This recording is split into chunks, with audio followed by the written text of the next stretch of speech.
নমস্কার বন্ধুরা, তোমরা সবাই কেমন আছো? আশা করি ভালোই আছো। সোদপুরের কাকিমা চ্যানেলে তোমাদের সবাইকে স্বাগত। আজকে আমার বান্ধবীর বাড়িতে পৌষ কালী পুজো। একদম আমার ফ্ল্যাটের উল্টো দিকে ওর বাড়ি। ওর নাম সোমা। তোমরা এর আগে অনেক ভ্লগে ওকে দেখেছো, ওদের সাথে আমরা ঠাকুর দেখতে গেছি। যাই হোক, চলে এসেছি ওর বাড়িতে দুপুরবেলা। এসে পুজোর একটু সরঞ্জাম গুছিয়ে নিচ্ছি। তা দেখো ওর ঠাকুর ঘর আর সব কিছু, ওর বাগানটাও প্রচুর ফুলের গাছ করে। আমি বরণকুলো আমাকে সাজাতে দিয়েছিল, সাজিয়ে নিয়েছি। আর যা যা লাগে কালী পুজোতে সেগুলো আমাকে যেরকম যেরকম বলেছে আমি সব সাজিয়ে দিয়েছি। ঠাকুরঘরটা বিশাল বড়, প্রচুর ঠাকুর।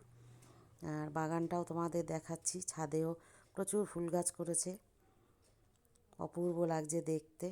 তোমাদের সাথে সেটাই শেয়ার করলাম। আর সব সময় তো আসা হয় না, আসি মাঝে মাঝে ওদের বাড়িতে, কিন্তু ছাদে ওঠা হয় না। এবার আমরা পাশে আর এক বান্ধবীর বাড়িতে শ্রী বানাতে দিয়েছিল, শ্রীটা নিয়ে আমরা চলে আসছি সোমার বাড়িতে। তা ওই বান্ধবী ডেকে বললো, ওর নাম সোনালি, বললো যে তোদের স্ত্রীটা হয়ে গেছে। এসে দেখি মাও চলে এসেছে। মাকে আমরা সবাই উলু দিয়ে ঘরে ঢুকিয়ে দিয়েছি। এরপরে চলছে এবার মায়ের বরণ পর্ব। এক এক করে আমরা সবাই বরণ করবো। প্রথমে সোমা বরণ করছে। দেখো বরণটা তোমরা একটু দেখে নাও, একটু সময় লাগবে দেখতে।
দুইটা গাল দিয়ে মাকে আদর করো।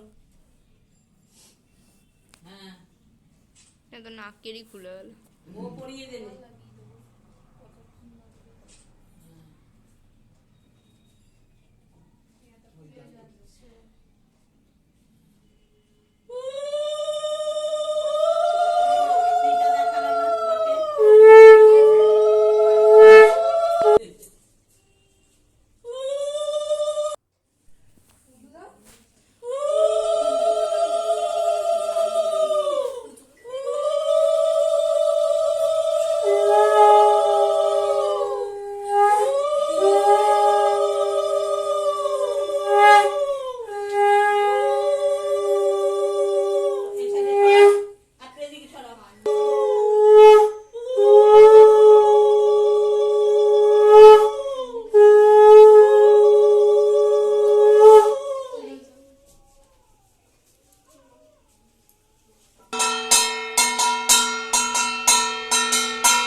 তবে আবার কি পাটা দিয়ে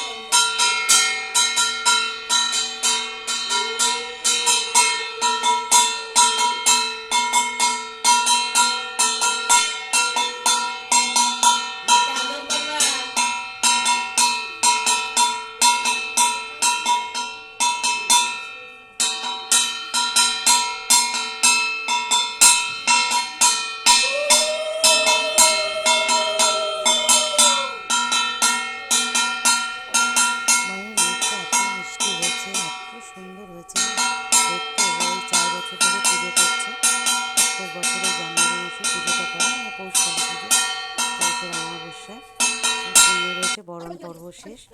এবার দেখো ঠাকুর ঘরে সব ঠাকুরদের এবার মালা পরানো হবে। আমরা চলে এসেছি ফল কাটতে, ফলটা কেটে নেব। ওর বড় মেয়ে সব সাজাচ্ছে, আর ইনি হচ্ছে ঠাকুরমশাইয়ের মানে সাগরেদ আর কি, হেল্পার। তা যাই হোক, আমরা সব গুছিয়ে ফেলেছি। ঘরে সব ঠাকুরকে ওর বড় মেয়ে মালা পরিয়ে দিয়েছে। দেখো কি অপূর্ব লাগছে দেখতে। ওর ঘরে প্রচুর ঠাকুর, এই যে গোপাল, গোপালের সাথে আবার গরু আছে, তারপরে কালী ঠাকুর, তিরুপতি বালাজি, ওদের গুরুদেব, শিব পার্বতী, তারপরে সরস্বতী মা, গণেশ ঠাকুর সব আছে।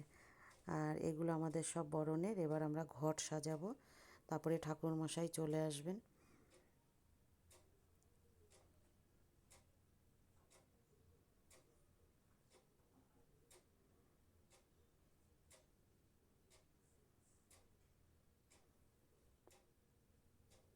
এবারে ঠাকুরমশাই চলে এসেছে। ঠাকুরমশাই একটু গল্প করছে, সবাই একটু ঠাকুরমশাইয়ের সাথে ইয়ার্কিও মারছিলাম।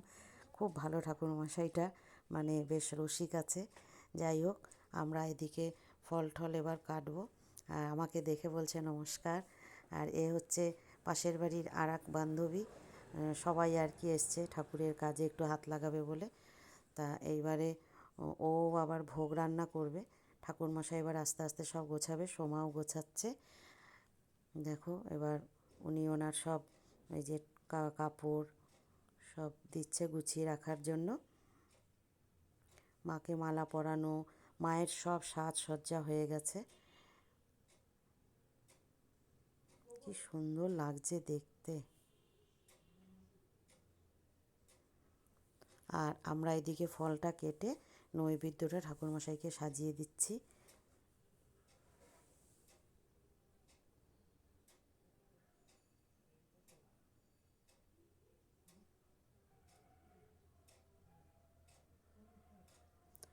আর এই দিকে রান্না করছে ভোগের খিচুড়ি। ওর নামও সোমা, ও আমাদের ঠিক পাশের বাড়িতেই থাকে। এক সোমার বাড়িতে আর এক সোমা আর কি ঠাকুরের ভোগের রান্না করছে। এইবারে আমি আর ঠাকুরমশাই পুজোর ভিডিওটা করতে পারিনি সামনে গিয়ে, ওই জন্য সব ছবি তোলা হয়েছে। তোমরা ছবিগুলো দেখো।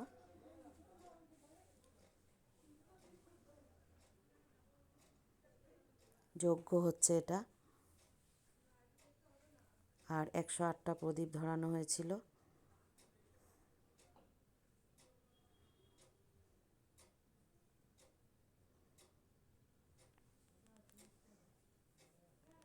পুজো এবার শেষ। এবার প্রসাদ খাওয়া। পোলাও হয়েছিল, আলুর দম হয়েছিল, চাটনি আর মিষ্টি হয়েছিল। তা প্রসাদ খেয়ে নিয়েছি। আর এটা হচ্ছে পরের দিনের দধিকর্মা। দধিকর্মায় ঠাকুরমশাই এসে পুজো করে দিয়ে গেছে। আমার যেতে একটু লেট হয়েছিল, তা ওরা ভিডিও করে আমাকে দিয়েছে। দেখো, না না সরি, এই ভিডিওটা আমি পরে গিয়ে করেছি। হ্যাঁ, ঠাকুরমশাই চলে যাওয়ার পর আমি গিয়ে ভিডিওটা করেছিলাম। আর এটা মায়ের বিদায়বেলা। মাকে ঘর থেকে বাইরে ছাদে রাখা হয়েছে। এবার ওখানে আমরা সবাই বরণ করে নিচ্ছি মাকে। বন্ধুরা তোমরা সবাই দেখা যাবে না। আর অবশ্যই সাবস্ক্রাইব করো, লাইক করো, কমেন্টস করো। আর কেমন লাগলো জানিও। আর মাকে বলি সবাইকে ভালো রেখো, তুমিও আবার সামনের বছর এসো। বেশি করে বাড়াও না পয়সাটা। তারপরে ওরা মাকে ভ্যানালা দাদা এই জন্য তো এসেছিল, বলছি বেশি করে বাড়াও। নিয়ে যাবে গঙ্গা। তাই মাকে বলেছি প্রণাম করে, মা তুমি আবার এসো আর সবাইকে ভালো রেখো।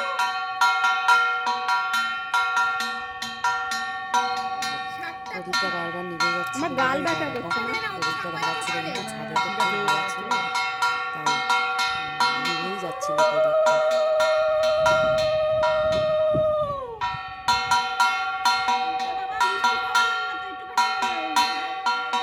মিষ্টি খাওয়াইছে ঠাকুরকে? না না ওইখানে এই মিষ্টি খাওয়ালে না ঠাকুরকে?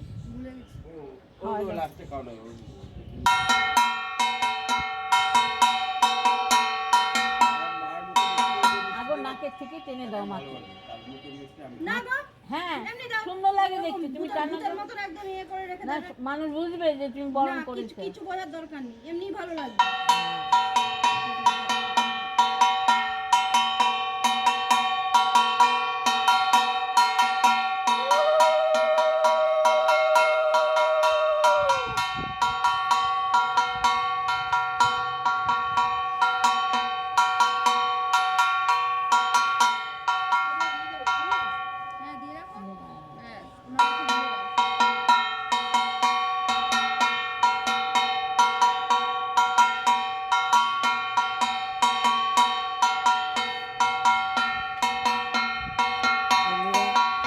ব্লগটা কেমন লাগলো অবশ্যই জানিও।